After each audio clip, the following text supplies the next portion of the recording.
Kaya buti siya, kumakain ko. And it's Mike. You want to give a public comment?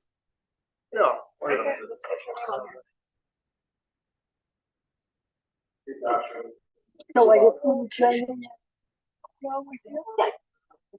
sure what it's about. Okay. Interested in public comment?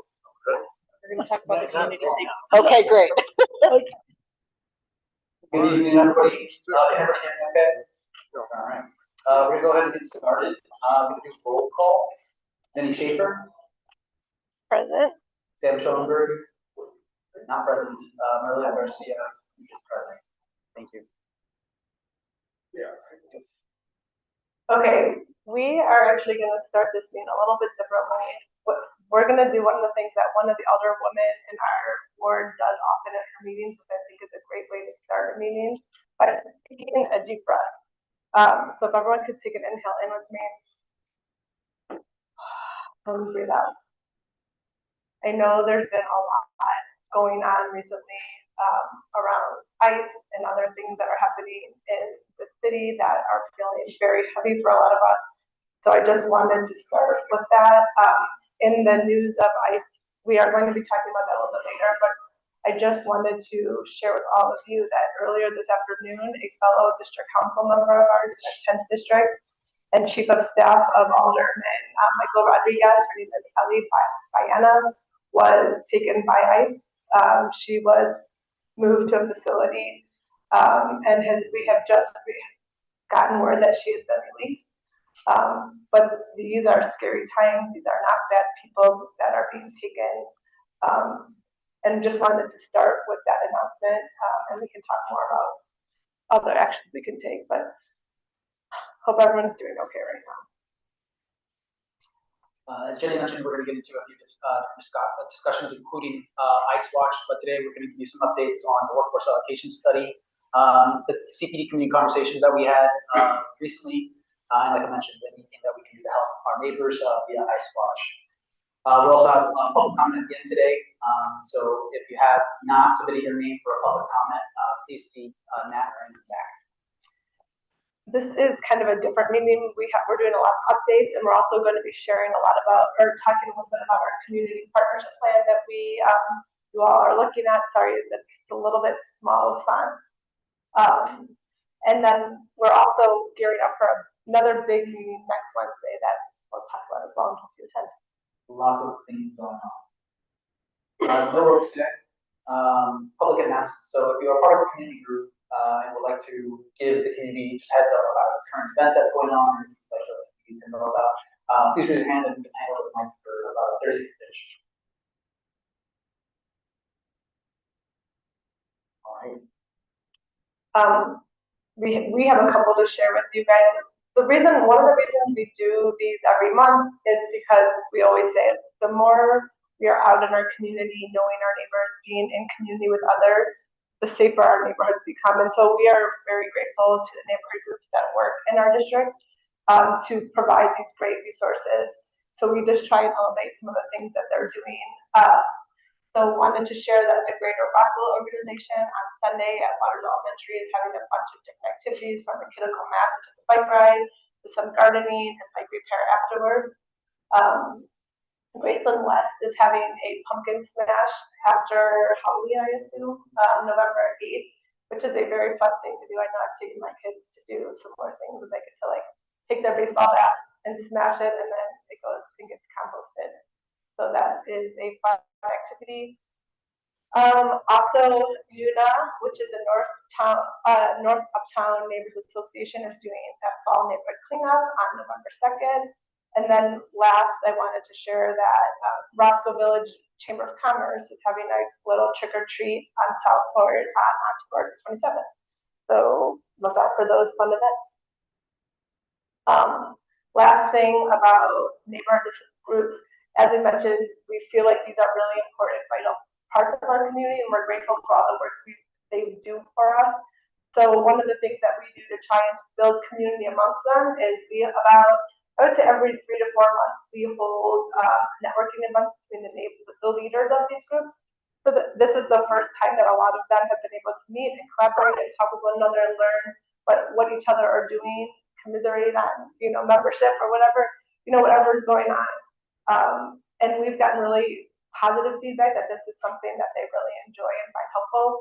If you are part of a neighborhood group and want to let your leader know about it, or come talk to me. I'll reach out to them.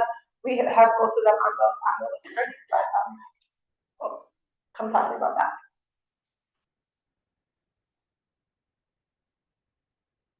So, all right, we'll keep going. Moving on to updates.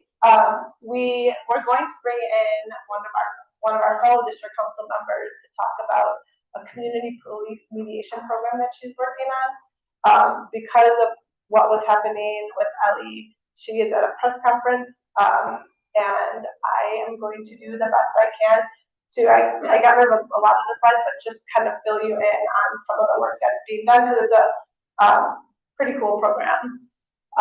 So the people who are working on it are 17th district, as well as Anna Flint, who is a Chicago police detective. They're working together on creating this program. Alongside people, COPA, which stands for the Civilian Office of Police Accountability. And just a quick overview of COPA. So COPA is a back-end accountability for police officers when a complaint has been submitted. It will either go into COPA.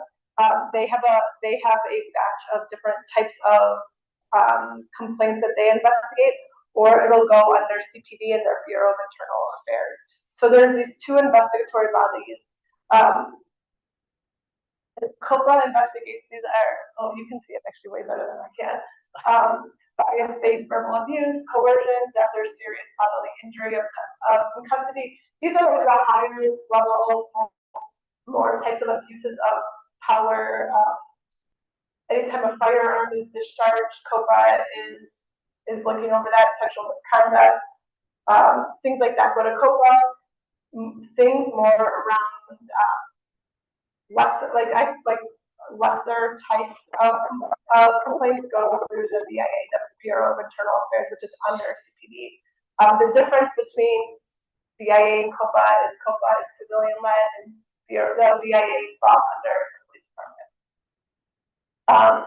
So something else, one of the reasons why they are working on this mediation program is it falls in the consent decree. This is something that is paragraph 512 of the consent decree, that they will be developing a mediation program between both COPA and the BIA to have this mediation program. Right now, from what I understand, there's nothing happening under BIA. The only mediation program that they're working on right now is through COPA leadership and the district councils. Basically, what the mediation looks like. So, a couple of things. There are very what's the word I'm thinking of? Like specific types of cases that can go to mediation, or types of complaints, I guess, that can go to mediation. So it's not offered for all complaints. Both the police officer and the community member have to agree to go into mediation. Something that's important to know about mediation is that both parties do not need to reach an agreement, but you need to come to some type of closure.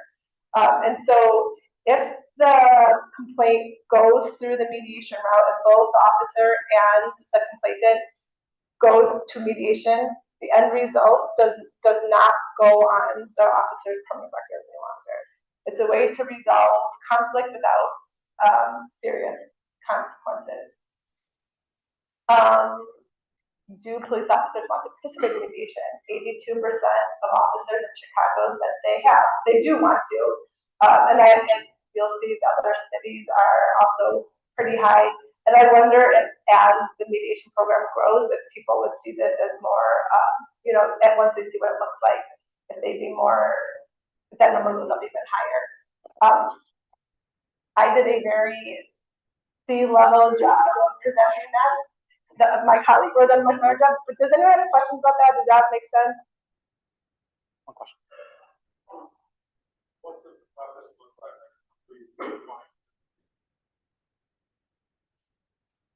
So yeah, so that's a great question. If someone wants to engage in this program, so you would still put in the complaint, from my understanding, through COPA, which is where all complaints go initially. COPA then takes it and decides if it goes to the BIA or if it stays with them. And I would imagine then they would decide, okay, this is actually eligible for mediation, and then they could reach out to the party. That made me think of one other thing. Oh, one thing that Beth also shared with me is that, like I said, BIA hasn't set up this program yet, and one of the things that they're kind of floating is to use the same process and the same mediation, and they can all kind of fall in the same bucket, and instead of having a BIA side and a COPA side. So again, to help get it in compliance with this paragraph. Okay, we're gonna go into our community conversations. As a reminder, every district in this city run by CPD has a district strategic plan. In that district strategic plan, CPD outlines the goals that they want to accomplish for the next year in terms of how can we address the priorities that the community is telling us about. Every year there are 2 community conversations hosted by CPD. The first of which in this year was October 9th, 2025. Both Sam and I attended. We'll give a teaser for the second conversation, but we wanted to highlight the importance of these conversations because this is one of the main ways for you to list your priorities for CPD for them to help form the strategic plan for the following year. The summary from this session on October 9th, we did have about 10 residents in attendance. I wish that we had more in attendance, but the residents said that they want the 19th district to be adequately staffed so that officers can spend more time out on foot, getting to know their neighbors. That has been something that we've consistently heard since taking office as district councilors. Neighbors also expressed a desire for expanding care in the situations their team can address. So for those that are not familiar with CARE stands for Crisis Assistance Response and Engagement. It is a specialized team that can address mental health crises. It's staffed by a paramedic and a social worker, and they will address any 911 calls that come in and qualify for their care. However, we have discovered that it has very limited hours in which it operates, Monday through Friday, between I believe 10 and 4 p.m., which is a very limited time. There's only 7 care units in the city. It is technically a pilot only in a select number of districts. 19 is one of the districts. So if you've heard us before, you've heard us talk about care and how we believe that should be expanded. So it was great to hear that the community also felt the same way about care. The other thing that was addressed is the need for more strategic CAPS and beat meetings. It was really interesting because I had the benefit of sitting at the table with former alderman of the 46th Ward, James Kappelman, and he said when he first started as alderperson about, I don't want to date him, but about 10 to 15 years ago, there was CAPS meetings that were run through a strategic initiative called the 5-point plan, in which it was very much outcomes focused. So someone came with an issue and they worked with beat officers to create a 5-point plan and then measure how that plan is actually coming to fruition. And I was encouraged to hear that he was interested in working with our CAPS office to see if we can bring that back, because that is another thing that we've highlighted, that our CAPS meetings sometimes just feel a little bit more like a place to vent our frustrations, but maybe not see the results that we're looking for. So that is something that I was happy to see here that former Alderman Kappelman was, energized by. But another reason why we have presented on our recommendations as a district council,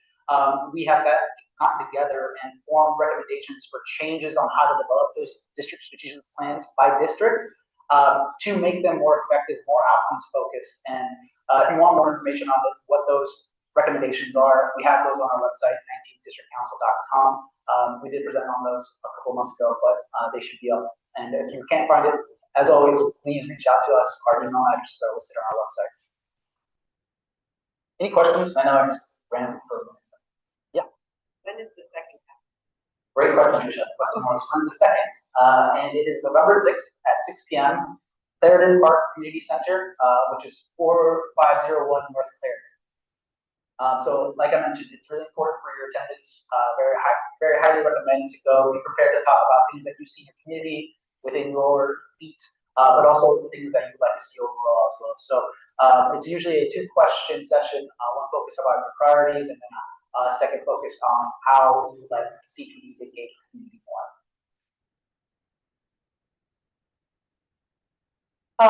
Just wanted to give a very quick report about the consent decree. So those of you who have been coming to our meetings for a while now know that we have been reporting every time the consent. So Chicago Police Department and the City of Chicago are under a consent decree, and there's an independent monitor who's in charge of kind of keeping track of how the consent decree is progressing and how the city is doing it, coming into compliance with the consent decree. Every 6 months, she releases a report to kind of update the community with how we are doing towards compliance. As you can see, we've jumped up into full compliance in 23% of all the paragraphs. I believe there's like 650 something paragraphs in the consent decree. And basically, in order to complete the consent decree, we need to actually get to 100% full compliance in all the paragraphs. There are 3 steps of compliance that we need to be in. The first step for every single paragraph is preliminary compliance, and that just shows that the work has begun. Then there's secondary compliance that shows that there's been training done on. Sorry, the first step is the work has been done and like there is like some type of policy or something written within CPD. The second step is like they started training officers, and this third step is the full compliance that everyone has been trained. There might be a certain percentage of time that they need to be in that in order to get the full. I think one more thing, you have to be in full compliance 100% for 2 years or something like that in order to be out of the consent decree. We have had the consent decree monitor at Hickey come speak at our meeting before, which was really interesting. And just to give you context, we took office in May 2023. When we first took office, we noticed that the consent decree is at 6% compliance.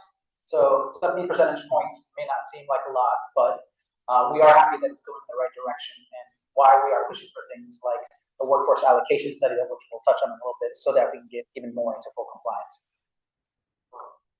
One question.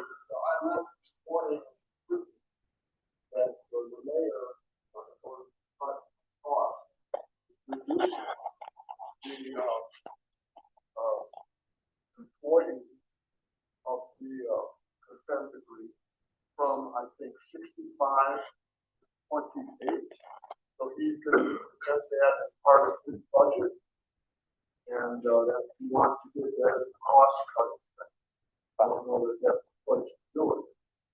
Yeah, that's a concerning finding, and we'll look into that. I have not read that article, Mike, so that is something that is very concerning, and we're going to reduce our resources to get full compliance, but we'll be sure to keep an eye on that. And I would be surprised that there aren't alternate plans, hopefully, because I know the mayor has publicly stated that we need to be in full compliance. It's very much a proponent of coming into full compliance. I saw that report as well, and that is alarming and not okay.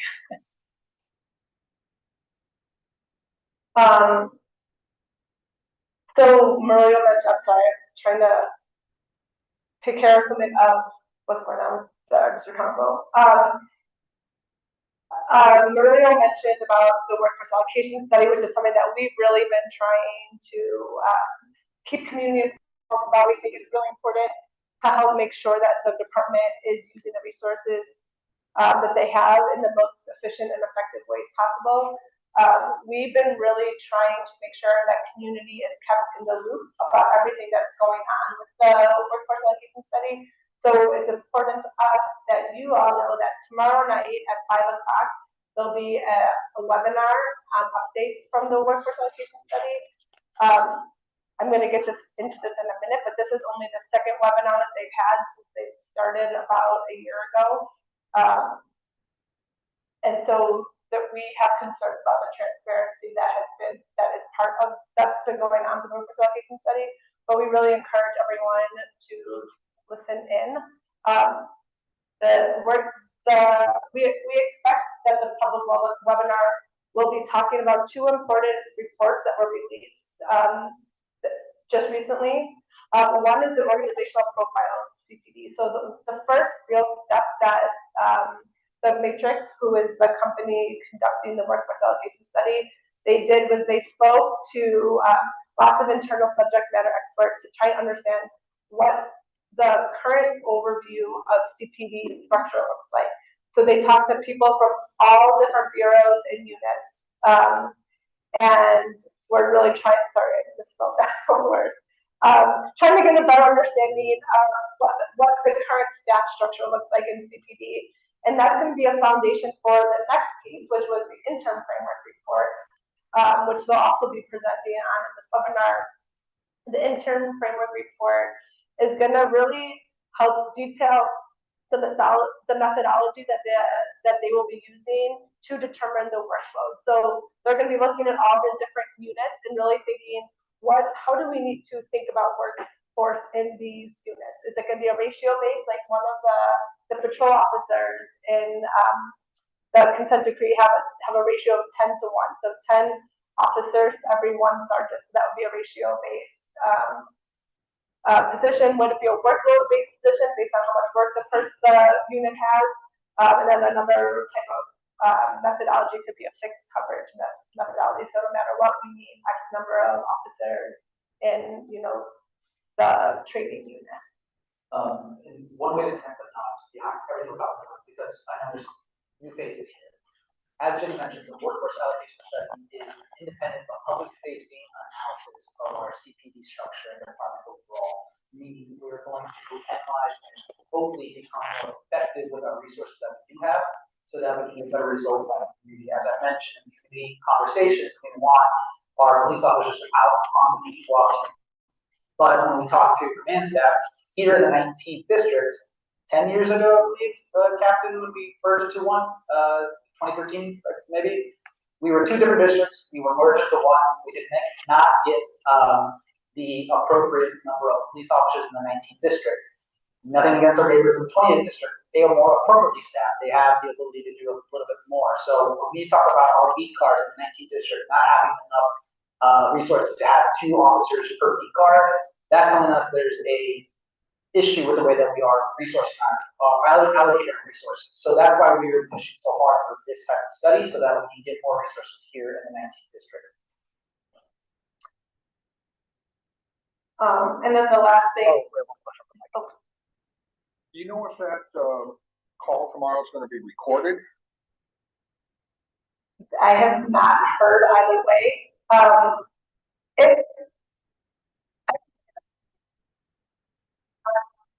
They have a patient study website that doesn't have a ton of information on it.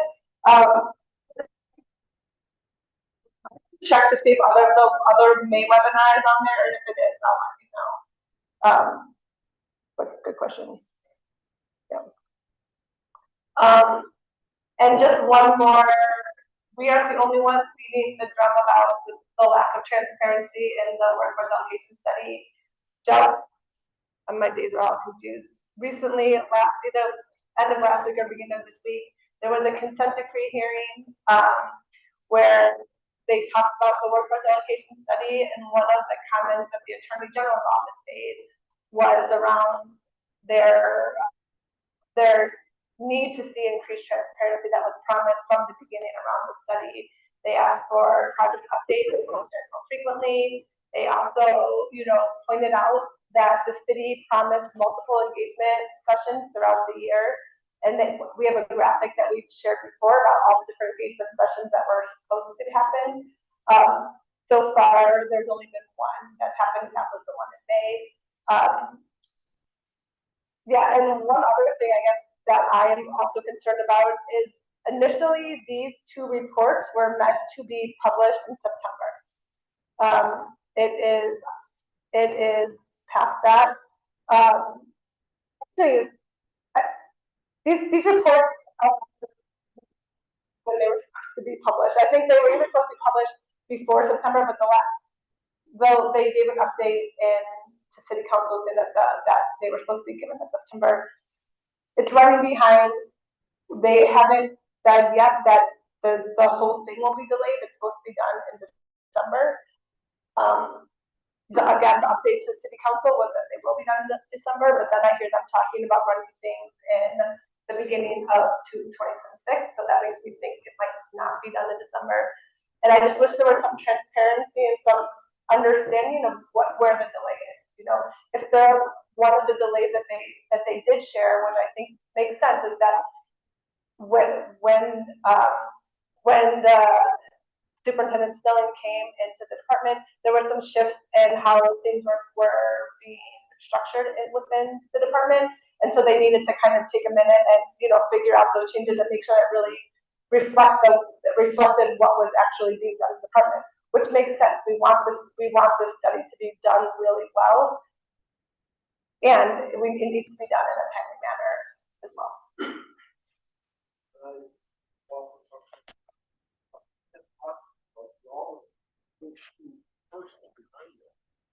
My understanding, the only thing left is transparency, and that there are people who are very disturbed over that.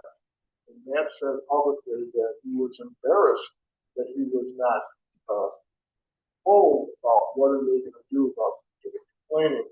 Why is it $1 million out there? Why? Who did you pick in order to run it?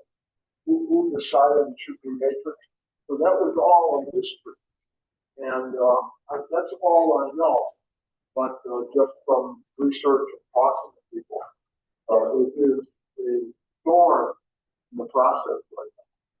Yeah, and we were really happy and proud to be. We're at right now in Alderman Barnes' award, and we're happy to have him put forth the ordinance to have this happen. And we agree with him that it is quite embarrassing that this is supposed to be done in December, and we're facing some delays. The lack of transparency is also alarming.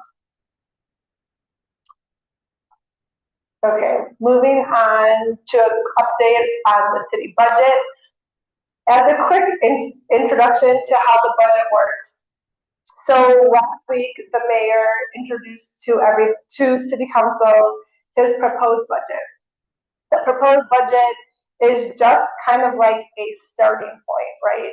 I think traditionally in Chicago, it's been a rubber stamp and people have moved forward, but as we've gotten away from that kind of mayor rules the whole entire city, it luckily has become more of a discussion and more of a process. So a big budget update is going to be next week, and there's a graphic at the end of this to share about that.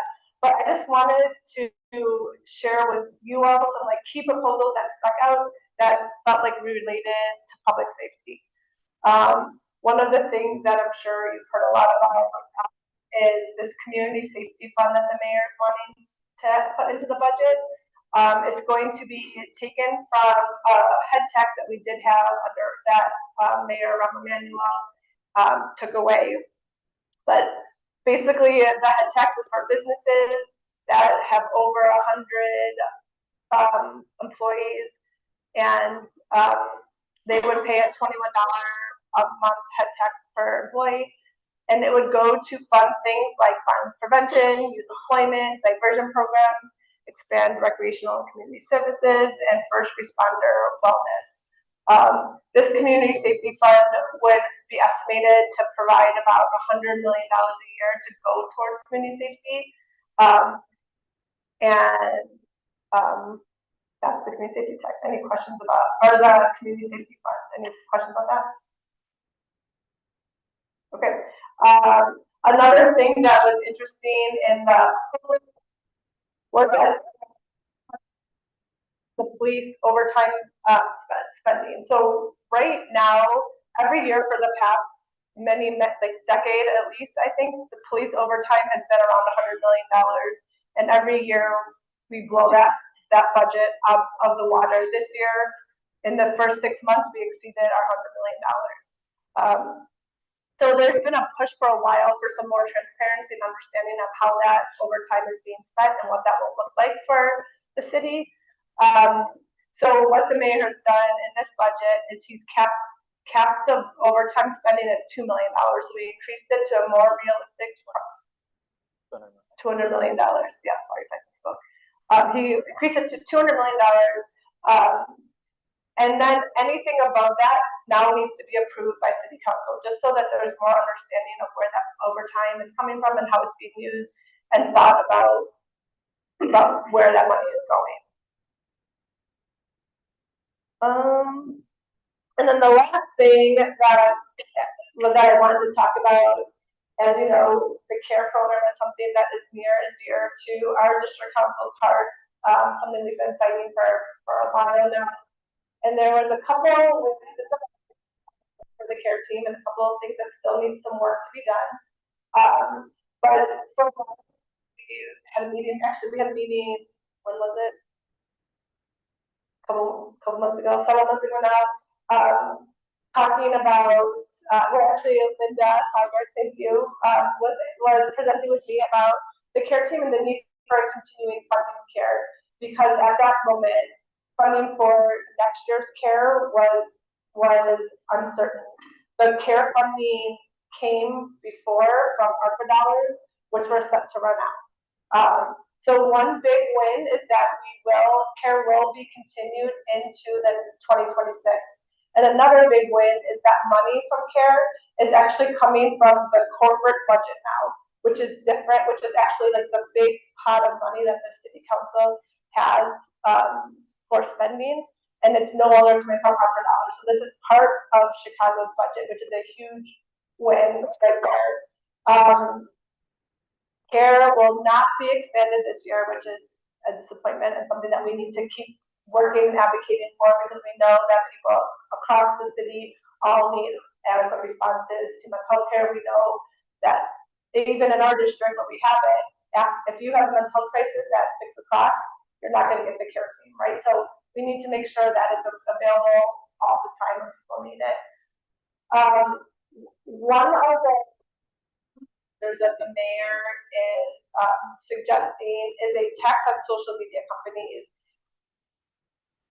This tax is estimated to raise around $30 million in revenue, $31 million in revenue. And the exciting thing about that is if this passes and goes through a number of legal hurdles, because we know that the social media companies are going to fight against this, I will say, as a mom of 2.5 teens, social media does impact our kids' mental health.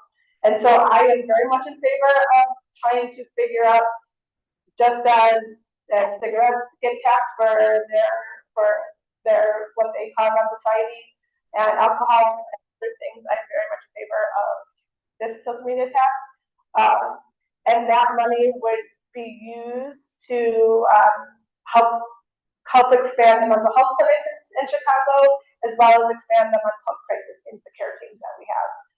So this money, though, the city knows it is not like it is not something we can count on. So even though we might get this money, it's not something that is actually in the budget for CARE. CARE is not budgeting $31 million, but hopefully when next year when we're presenting on this, we can be like, hey, we have $31 million to expand CARE. I will take questions on that, but I would also recommend coming to our meeting next week with Gregory Kubich from the Better Government Association, who has a million better answers than me, and has really broken down the budget, and he presents on this for us every year, and it's really, really interesting and informational, and I just can't say enough good things about learning about it, and recommending that you guys attend that meeting. It's going to be at Swedish Hospital in Anderson Pavilion. You can also join us on Zoom. And I was going to say another reason why I encourage you to come is because one of the responsibilities that the commission has, which is the 7-person body who works in tangent with the district council, is to share reactions to the budget to city council every year. So we want to hear what you guys think about the Chicago Police Department budget. And so that we can filter that back to the commission so that they can make sure that your voice and your ideas are included in their report to city council. So please make sure you try and tune in. Please, if you can't tune in, please make sure you ask us questions, give us your feedback and your input, because we do want to make sure that we get that to the commission at an appropriate time.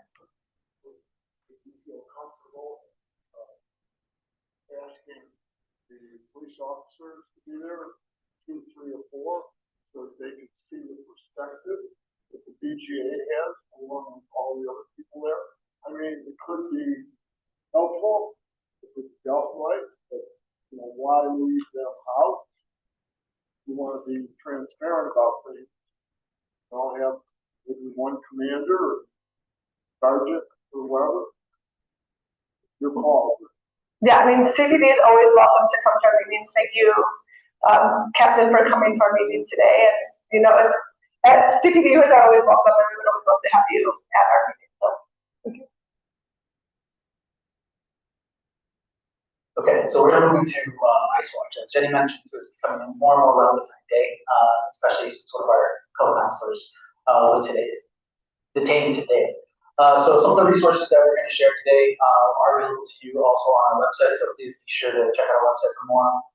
The first thing that we wanted to talk about is the salute method. So if you are in the area and you see or suspect ICE in action, we are encouraging folks to right now save this phone number so that you can call and alert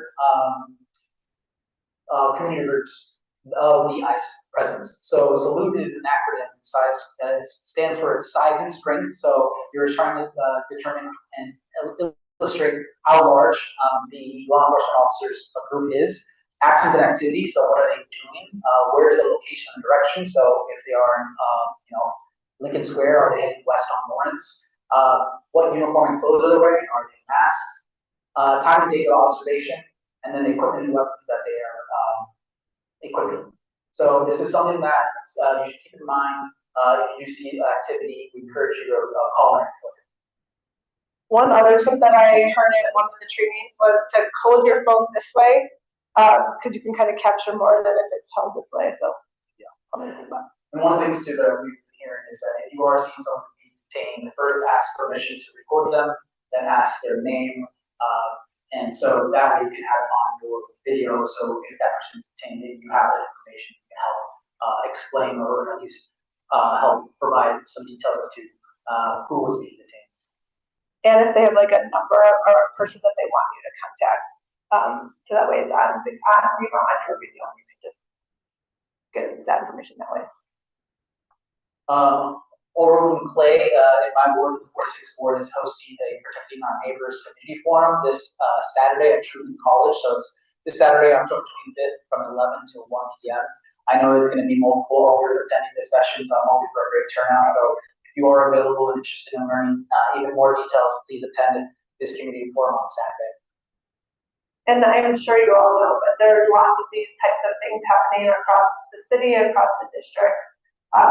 So if you ever can't make this one, we are more than happy to help connect you with one that's happening near you.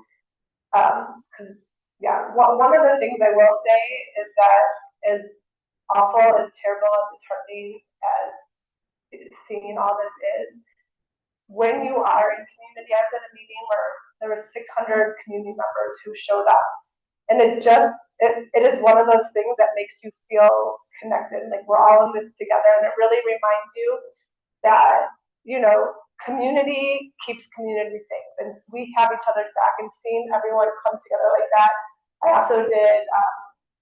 There was ice out in Rogers Park a couple days ago, and walked around with my whistle, which we're going to talk about in a minute. And just seeing neighbors all around coming out with their whistles, there is something as sad and disheartening as this is that makes you feel proud to be a Chicagoan. As Jenny mentioned, whistles. So we've heard whistle blasts being a way that we can be active community members. So in the back end actually has some red whistles, if you would like to take one. Just yesterday on my street, I heard someone biking around with a whistle, and I can probably attest that it was a community group in our neighborhood, One North Side, that is actively monitoring our North Side communities. And the way that we have been hearing to use these whistles is if you see ice in the neighborhood, take the whistle and do 3 short blows and keep doing that. So giving the short blows is showing that you can see ice in the neighborhood. However, if you are seeing ice detaining someone, the protocol is to do 3 long blasts and keep on doing that. So as I mentioned, there are whistles in the back table. This is a flyer from a Rogers Park community group.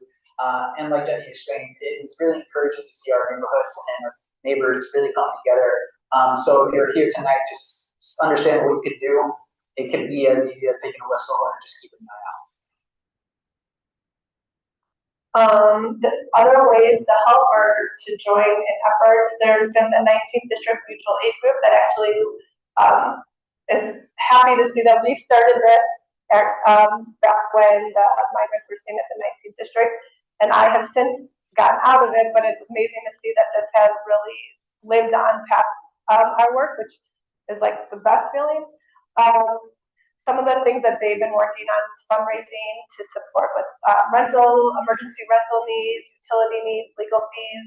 There's still a supply donation that they're doing, and they still sort supplies pretty regularly and are passing those out to migrants in need, as well as offering legal aid clinics. The website is down below, but I definitely recommend you check them out and participate in one of their supply stores. Another neighbors have been organizing are lots of school patrols. Many local schools are doing these types of patrols. If you want, again, help connecting to your local school, reach out to me. I'm happy to put you in contact with the person who is leading it at your school. If you're filing tech, I know they have a very organized system, so I have a link on here that you can click and it'll take you to like their sign-up form to join their efforts. We post all these slide decks on our website, which is 19thdistrictcouncil.com. So you can go out there and find this link to help out. So wanted to elevate a couple of things that have been very local to our community. One of them was there was a student named Ophelia Torres at Lakeview High School who was diagnosed with cancer, and in the middle of all of this, her dad was taken by ICE. I'm actually going to read what was written just because I think one thing that we can all do in this time is just be present for other people's stories and hear. So I'm going to read what was on this website. If you want to take out your phone at any time and scan the QR code, you can sign a petition asking for the release of this man so that he can be with his daughter during this terrible time for her. It says, imagine battling a life-threatening illness at 16, feeling the immense weight of the world on your shoulders, and suddenly receive heart-wrenching news that the very foundation of your support system is being torn apart. Ophelia Torres, a brave student at Lakeview High School in Chicago, Illinois, is fighting stage 4 cancer, a battle no child should have to face. Her father, Ruben Torres Maldonado, has been her rock, offering solace and strength during unimaginably difficult times. On Friday, October 17th, Ophelia's doctors temporarily discharged her after a grueling 39-day hospital stay so she could spend some much-needed time with family and friends. The next day, however, they were faced with the unbearable news that her father had been detained by ICE and would be facing deportation. The Torres family now faces insurmountable hardships during an incredibly trying time. Ruben's absence has compounded the distress and uncertainty that was already plaguing the family and has left Ophelia without the unwavering support of person she needs most during this critical period. Ruben has been a dedicated family man known for his hard work and commitment to providing a better life for his family. Deporting him would only devastate his family and community. Keeping him here is not just about one family, but the principles of compassion and care that bind us together. We appeal to ICE and the local authorities to recognize the humanitarian necessity of allowing Ruben Torres to remain with his daughter and family during this critical time. Children battling cancer need their parents by their side, especially when their world seems to be crumbling. So that is the story of his family, and it's devastating and heartbreaking to me. And I encourage you to fill out the petition. Again, you can also click on the link once you go onto our website, and you can fill out the petition that way as well. Just to show you the face of another person who was detained just down the street from here, just down on Lincoln, like Berto. This man was detained on his way to work yesterday. His name is Wilson Oliveira, and his family has set up a GoFundMe because he has been the sole supporter of his family. He was going to work at a new restaurant that's opening up and was taken by us. Just wanted to call out, always going to your alderperson's website as a great resource as well. This is taken directly from Matt Warren's website, so thank you to his office for allowing us to use this and share this. But other ways that you can get involved, knowing your rights, so learn how to peacefully protest, understand how you're supposed to feel. So if it's some of the details we were doing earlier, know your rights as immigration, know the right of immigration enforcement. If you're a business owner, there's a guide for employers.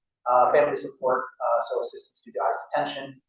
And then the groups that we've been highlighting, as Jenny mentioned, the 19th District Mutual Aid, they're taking donations, merits, fundraising, volunteering, the Illinois Coalition for Immigration, Refugee Rights, court watching, fundraising, hotline, policy, related matters, and just want to shout out yet one of the sides, so neighboring support really on that. This is obviously a very heavy matter. It's real people whose real lives are being destroyed by what's happening. Just want to take a minute for anyone, if anyone has any questions or any thoughts or anything, or if we just want to take like a minute just to be quiet and reflect. That is okay too, but want to open it up.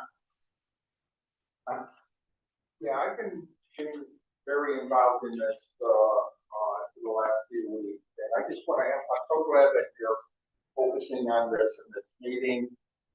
There is a definite need for people to do school watches. There's more beyond that, but I signed up for 3 different school watches in our area, and they're short-handed, and they don't have enough coverage. So whether you have kids in the school or don't have kids in the school, and just being part of the neighborhood, if you have the time to get involved, they usually go to the schools in the morning when people are being dropped off, they're dropped off, and in the afternoon when they're picked up. And it's really easy to do, but it's sorely needed. There's still a lot of people needed, and it does, seeing everyone come together, kind of the sense of community, is a positive outcome of that. So it's very important. I just want to echo a lot of what you're saying. Just ask everyone to try to get involved, share it with their neighbors, do what they can. Thanks, man. Thanks for the work you do. There's a lot of rumors about this idea of mutual land use, imposing this on gathering people. There truth to that, or is that? We've heard of dressed up with a mask and grabbing or whatever purpose that is. That is not something that I personally heard, but something that we can keep in your ground. Captain, have you heard of anything like that happening in the 19th district?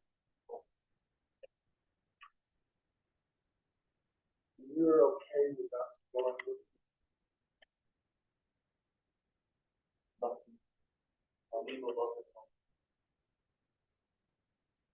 So again, there's lots of ways to get involved.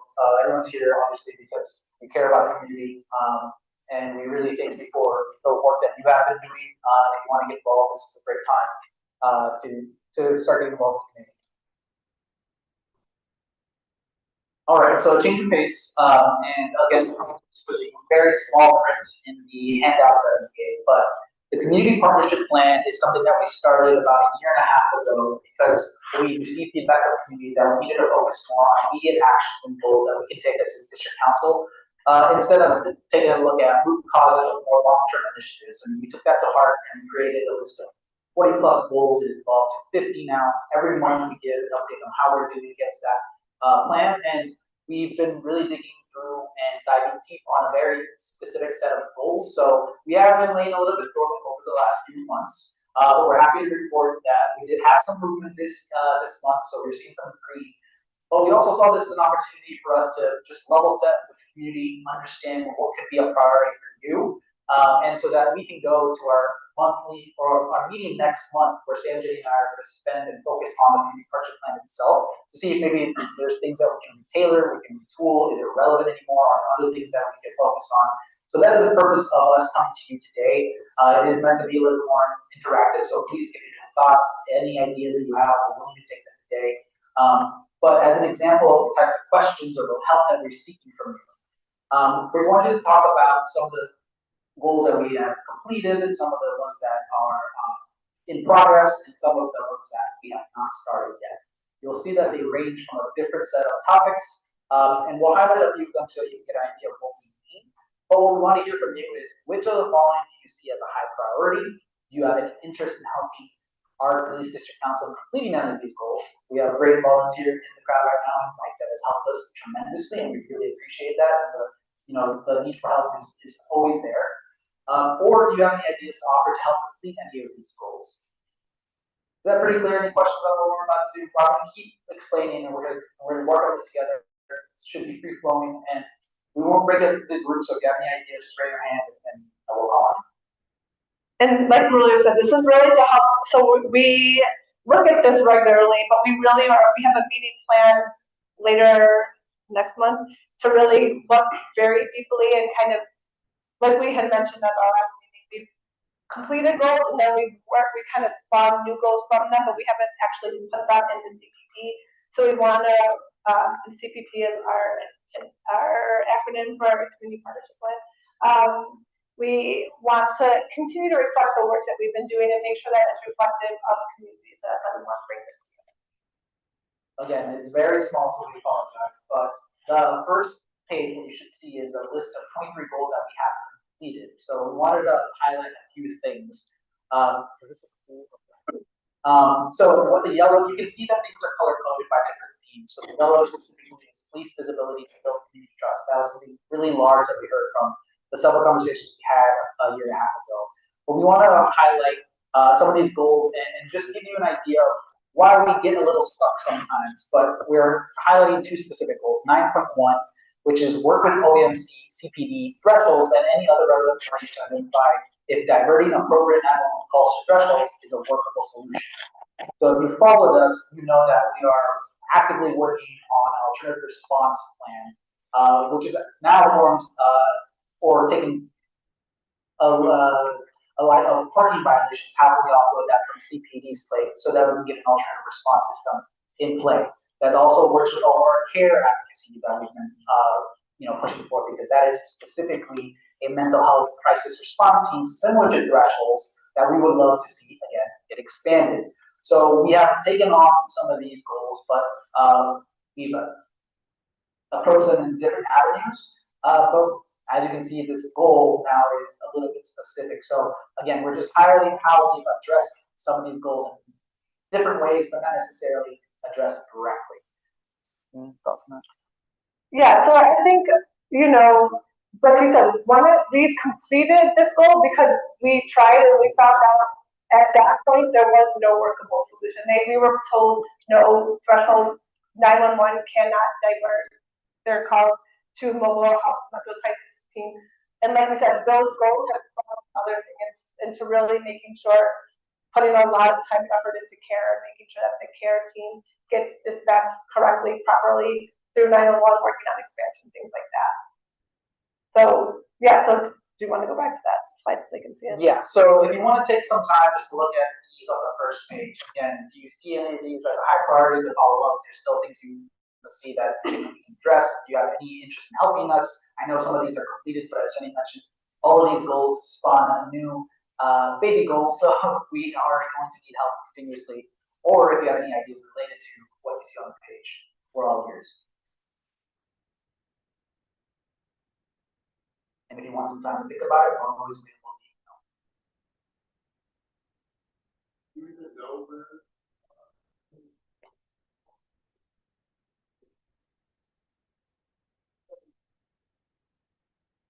So the question is, do we know where the people are taking on the street?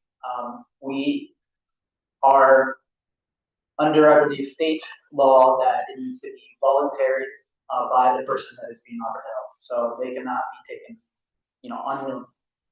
In the city of Chicago, we have. This is just for the care team, cannot be taken out.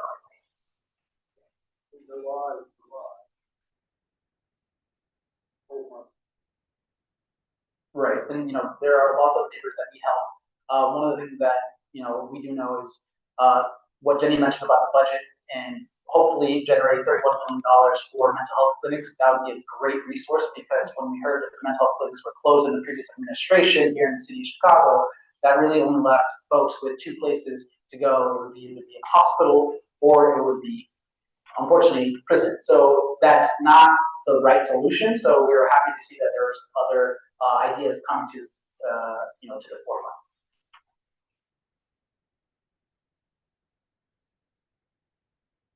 Any other thoughts about the goals that we completed and things that you would like to see followed up on from the completed goals? And we know that this is a lot to read, so it also might just be a good idea to email us and know that we are really right now open to hearing, right now and always, I should say, open to hearing your feedback and your thoughts on what we can do to keep elevating community needs.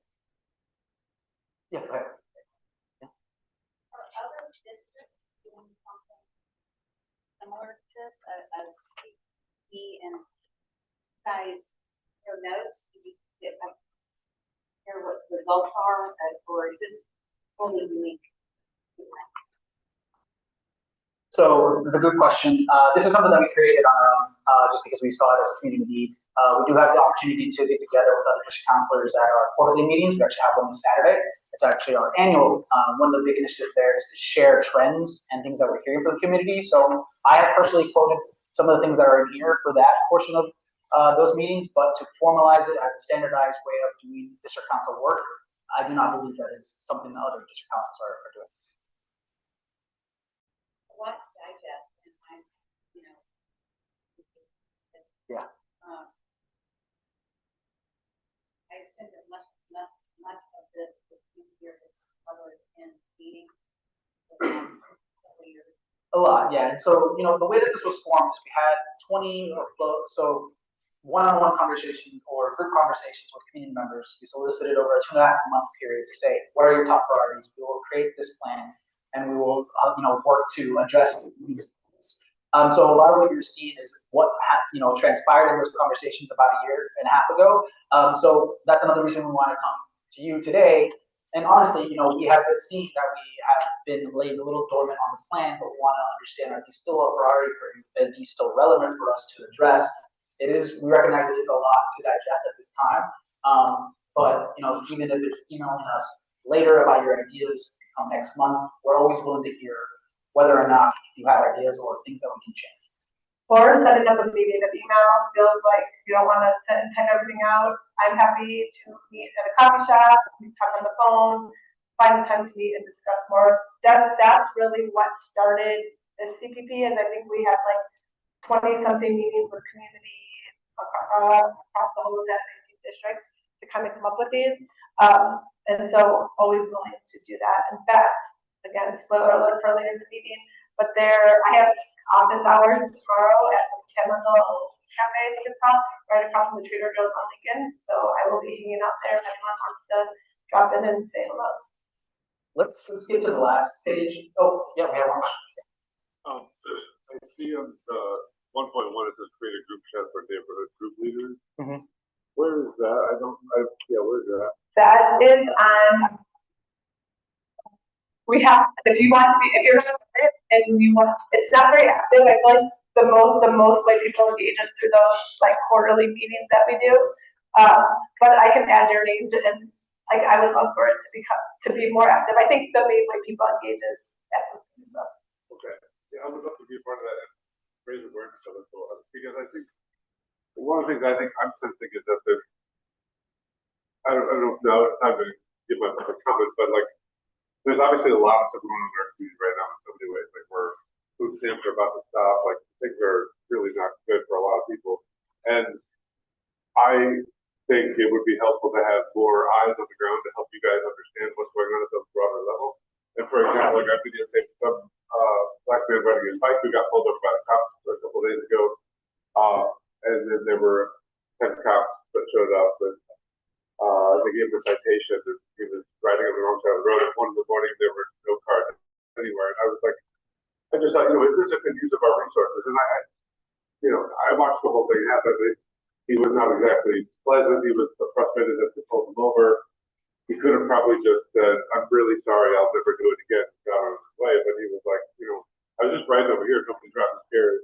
And then it kind of escalated, and I was like, it just seemed unnecessary. But things like that, I guess, I'm just like, when I'm looking at this budget, overtime, $200 million, I'm like, is that what we're paying for? 10 cops to pull over a guy on a bike at 1 in the morning? Like, he wasn't drunk and he wasn't hurting anybody.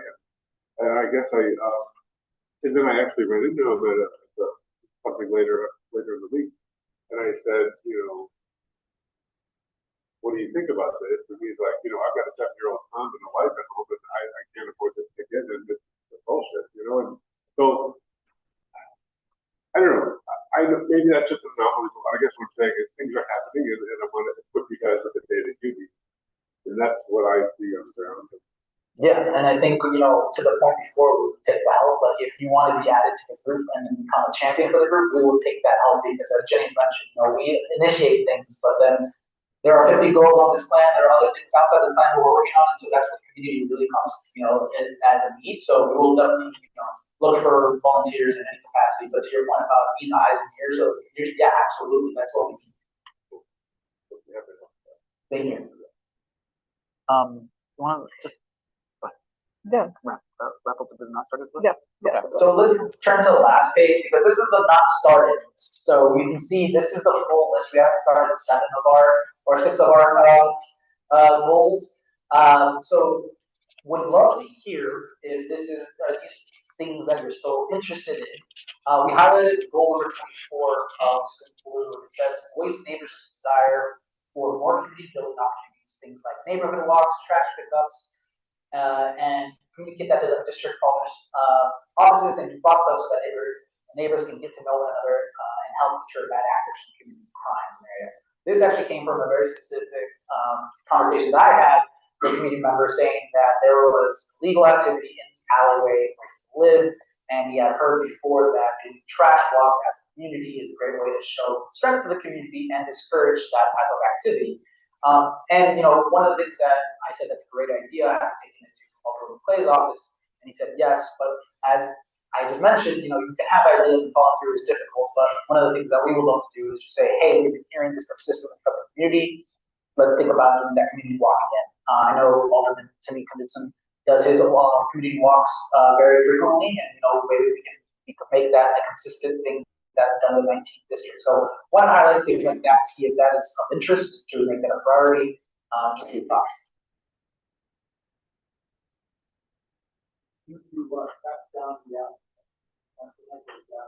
So in that specific instance, yes, it was actually going out like in the evening, while it's still light out, and just doing a community walk and just saying, hey, the community is, and picking up trash, we're out here, we're visible, and just giving more of a sense that there is a presence from the community, a good presence.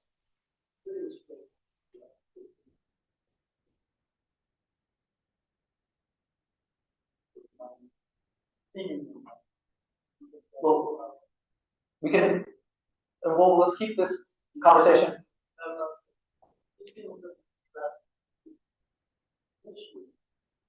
Yeah, and that's why we're looking to the workforce allocation study to understand how we deploy our resources and how we can be better about that. I do understand that the situation maybe wasn't the best approach, but we can also understand, if there's an alternative approach that we take later on. I do want to keep this conversation focused on the CPP, so we'll keep questions focused on us for now. Yeah. Can I raise what you and Jane did and Sam? Sure. With your success in being entrepreneurial, and I think your program is out now with the finance people taking care of parking, not police officers in certain, I think you have 3 or 4 areas. Now that was very entrepreneurial. You are gonna, I mean, when I was here, when you had the numbers, I translated into when you take the cops training, no longer having to be there with parking and other things, blah, blah, blah. That came, in my assessment, it was $4,000. Okay, that's not a hell of a lot of money, but if we all did that and we told the city to do things like that, problem solving, and to come up with ideas that may bring something new back to the city. Yeah. In terms of, because we got a problem with money in the city, and our credit's going to go down if we can't hit the $1.1 billion budget plus paying for that budget, right, and other things. Okay, so we're in a nutshell right now. And then the Trump administration comes in and takes away lots of different monies that are no longer going to be coming in, right, including rating some of the big law firms and saying you either play ball with me and send me $100 million worth of legal fees, right, or you're not going to get any federal. Yeah. That stuff is going on. Yeah, I mean, it's really concerning, to summarize what you're saying about the parking violation program. So an alternative response system, the idea that we have is to take parking violations that are going to 911, and instead of going to police officers, have them go to the Department of Finance. In our investigation, in our estimates, and working with the Department of Finance, we saw that it could be actually a revenue generating idea. And we are proposing a pilot program in the 19th district here and the 8th district, working with Alders, Mount Martin, Andre Vasquez of our district, to put that forth in city council. And we're really proud that it is making its way through city council, and we're hoping for a vote and approval in November. Still a lot of logistics to work through, but to Mike's point, it was an exciting thing that we can see that it could potentially be a revenue generating idea in a very tight budget and from a city perspective. We're gonna go ahead. Quick question, or? That's a good time to those 2 questions there, but Oh yeah, please. I love the idea because I'm positive presence to make big difference, and that also relationships with the community is really positive thing. One of our members have to do a really good job at all that stuff. But like, there's also a lot of different possibilities with that, right? So I would love to see that at the city level. I don't know if the police is driving overhead. Wherever we can part it, yeah, but no. I think the thing that would actually particularly both I think help on also I think help the perception of the police and how they interact with them. Because in my experience, like I've had great experiences with a lot of police. Like and I was talking to my black friend and she's like, well, yeah, that's because you're white. And I don't need to make this about race, but those are the conversations that I'm having now. And I have had great experiences with both the police, and I know that my counterparts have not always. I have enough self. So I guess I just want to say that I think it's a great idea. I don't know who wants to get for it. Yeah, I like the idea of going to the block clubs and other more business blocks that CPD does put forward with the Chamber of Commerce and working with Alders. So that is one thing, but having the city-wide block clubs, again, we'll take your help on that community group thread. That's another idea that you can push even in that thread as well. Yeah, in fact, you just tie into the events where we have. Yes. Happy hours, block clubs, parties, and all that stuff. So. Yeah, and as we did at the beginning of the meeting, always welcoming announcements, community speakers. So that, like, we can do that, we can put it in our newsletter. So absolutely, a great way to disseminate information. Just to wrap that up, because we are getting too close to when the library closes and we get kicked out precisely at 8 o'clock, if not a little bit earlier. Just please, we really do want to hear from you. Please take some time to look over all the goals, share your ideas, share your feedback, and reach out. And if you need to zoom in on a virtual study, it's on our website, districtcouncil.com, resource portal, community partnership plan. So it should be there. If you can't find it, email us, or just have any thoughts, again, email us. As Jenny mentioned, we're moving through the public comment, so 2 minutes per speaker. If you want to come up this way on the right side of our table, just please be careful with the cords that we have. I don't want you to put the trip. And we're going to go ahead and get started soon. The first speaker I have is Mike. You know, I just said what I was going to say. Okay. What you did, how entrepreneurial it was, and if we can get like 25 people doing that, the city can start to do things like that. That's what I was going to say. Yeah. Well, thank you. Thank you, and it's exciting. It is kind of one of the things that district councils really can do is we have the ability to think, like ours, they have their co-chair board and millions of different things to be thinking about in their ward. We can think solely about public safety and really put in a lot of time and energy around what that can look like and how we can work towards improvements in our system. So yeah, it's an exciting thing that we have this district council position in our city, and we're excited to be moving forward with this. Thank you. Matt Cardone. Just careful. Yeah, thank you. Thanks. Yeah. So Matt Cardone, haven't been president of the Blaine Park Neighbors, but I this year as a citizen, but I already said what I was going to say. I just want to say, because we have such a budget for all across the city and we have a lot of others, you're a great example of the parking entrepreneurial solution. There's a huge parking lot here that's been vacant for, I've been years. That's been blocked off, gated off, and still need to park there. I can't find parking. I just put $3 park across the street every month. I got told 3 times, long story short. We have budget shortfalls and real estate that's wasting away. And I was going to suggest we turn it into a parking garage and maybe even put a garden on top of it. Because the Remington School is across the street, and they have also an unused space in there. You know, they have budget shortfalls too. So we have assets that aren't being managed, I think, well. And so I think, I don't know if you guys have the power to try to figure it out. I also want to say, you guys are doing awesome. I love this information we're getting, and keep up the good work that you're doing. Thank you. Thanks, man. Great idea. And then the other speaker, no last name, but Ken. Just on a later conversation. I don't like. Your work in presenting the parking alternative in the city council was really spectacular. My wife and I were there. We put on a bang-up show. The data that you had was, we could see the perceptions of the various alders who were there. It was captivating. You guys did a really bang-up job. You represented us very well. Thank you. Thank you so much for this kind work. And thank you for your public comment at that meeting. All right, just our final reminders and calls to action.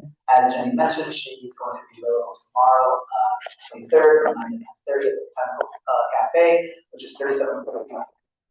Also, back for this, but next week, Wednesday, is our budget engagement session, so we'd love to see you at Scooch Hospital. We want to thank Social Library for hosting us, and then just a quick announcement of our next meeting is going to be November 19th at Waters Elementary, so we hope to see you there. And with that, We will adjourn at 7:46. Have a good night, everybody. Thank you, everybody.